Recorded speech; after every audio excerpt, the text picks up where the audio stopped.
ऐगिरि नन्दिनि नन्दितमोदिनि विश्वविनोदिनि नन्दिनुते गिरिवर विन्ध्य शिरोदिनि वासिनि विष्णुविलासिनि जिष्णुनुते भगवति हेशिति कण्ठ कुटुम्बिनि भूरि कुटुम्बिनि भूरि कृते जय जय हे महिषासुरमर्दिनि रम्यकपर्दिनि शैलसुते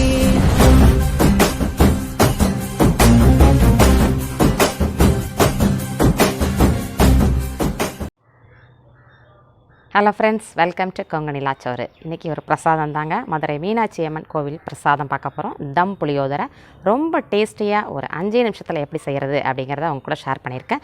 ஸ்கிப் பண்ணாமல் பார்த்தீங்கன்னா தான் அந்த ட்ரிக்ஸ் எப்படின்னு புரியும் உங்களுக்கு. என்னோடய சேனலில் ஃபஸ்ட் டைம் பார்க்குறீங்கன்னா சப்ஸ்கிரைப் பண்ணி வச்சுக்கோங்க. தம் புளியோதரை எப்படி செய்கிறதுன்னு வாங்க பார்க்கலாம். மீனாட்சி அம்மன் கோவில் புளியோதரை செய்கிறதுக்கு பச்சரிசியில் தாங்க செய்கிறாங்க. நான் இன்றைக்கி புழுங்கல் அரிசி 3/4 பதத்துக்கு வேக வச்சு உதிரி உதிரியாக வச்சுருக்கேன். புளியோதரைக்கு சாதம் விதை விதையாக இருந்தால் தான் நல்லாயிருக்கும். அதை அப்படியே ஸ்டவ்வில் இப்போ வச்சுருக்கோம். சாதம் எவ்வளோ பொலபலன்னு இருக்குது பாருங்கள். ஸ்டவ்வை பற்ற வச்சுட்டேன். இப்போ ஒரு லெமன் சைஸ் அளவு புளியை கரைச்சி அதில் ஊற்றிக்கிறோம். சாதத்துக்கு தகுந்த மாதிரி ஊற்றிக்கங்க.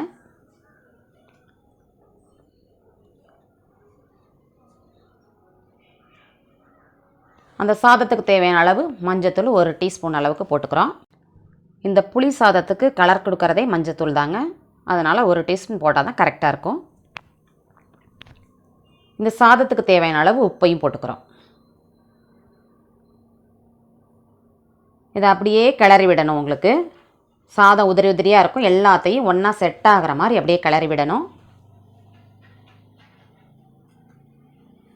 இது நமக்கு ஈஸியாக இருக்கும் செய்யறதுக்கு. குக்கர்லேயே செய்கிற மாதிரி இருந்தாலும் இதே மெத்தட்லேயே செய்யலாம். இப்போ எல்லாத்தையும் கிளறி விட்டுட்டோம்.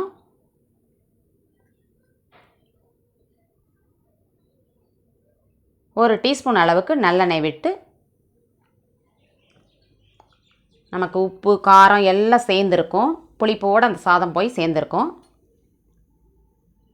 ஒரு 5 நிமிஷம் வரைக்கும் அப்படியே விட்டுடலாம். 5 நிமிஷம் ஆயிடுச்சுங்க. சாதம் மிஞ்சிருச்சுன்னா அந்த டைமில் கூட நம்ம இதே மாதிரி செஞ்சுக்கலாம். நல்லெண்ணெய் கொஞ்சம் விட்டுக்கிறோம். கடாய் எடுத்து வச்சுட்டு காரத்துக்கு தகுந்த காஞ்ச மிளகாய் போட்டுக்கோங்க.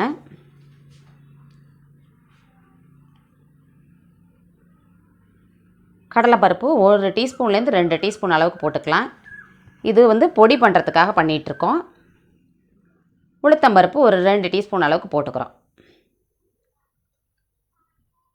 இந்த பொடி போட்டால் கொஞ்சம் நல்லா டேஸ்ட் நல்லாயிருக்கும். நமக்கு நல்லா செவந்து வர வரைக்கும் வதக்கி விட்டுக்கலாம். ஒரு கொத்து கருவேப்பிலையும் போட்டுக்கலாம்.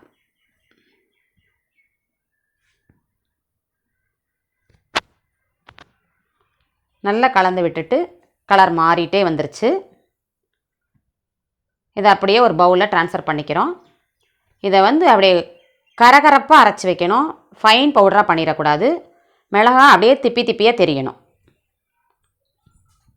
இப்போ அந்த சாதத்தில் அந்த மிக்சியில் 1 பாதியமாக தட்டி வச்சுருக்க பவுடரை போட்டுக்கிறோம். திருப்பி நல்லெண்ணெய் ஒரு 3 டீஸ்பூன் 4 டீஸ்பூன் விடலாம். புளி சாதத்துக்கு ஜாஸ்தியாக தாங்க விடுற மாதிரி இருக்கும்.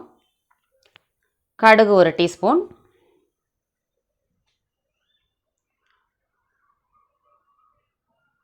உளுத்தம்பருப்பு 1 டீஸ்பூன் போட்டுக்கிறோம்.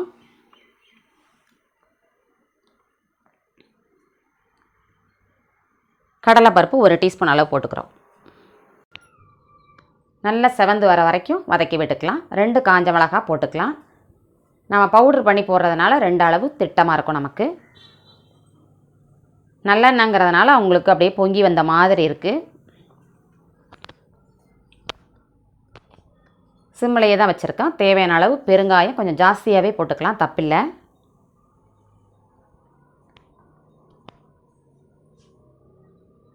மஞ்சத்தூள் கொஞ்சமாக போட்டுக்கோங்க. சாதத்துலேயும் போட்டிருக்கோம். ஒரு கொத்து கருவேப்பிலை போட்டிருக்கோம். லாஸ்ட்டாக மஞ்சத்தூளும் கருவேப்பிலையும் போடுறப்போ அந்த கலர் நமக்கு அப்படியே கிடைக்கும்.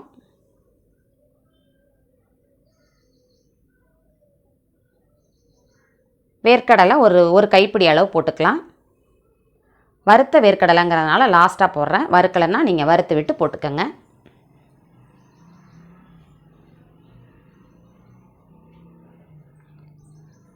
இந்த பொடி பண்ணி வச்சுருக்கிறதோட அந்த சாதத்தோடு எடுத்து கிளறிடுறோம்.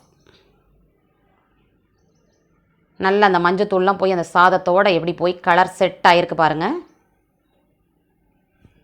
நம்ம புளியோதரை கலர்ஃபுல்லாக ரெடி ஆகிட்டு,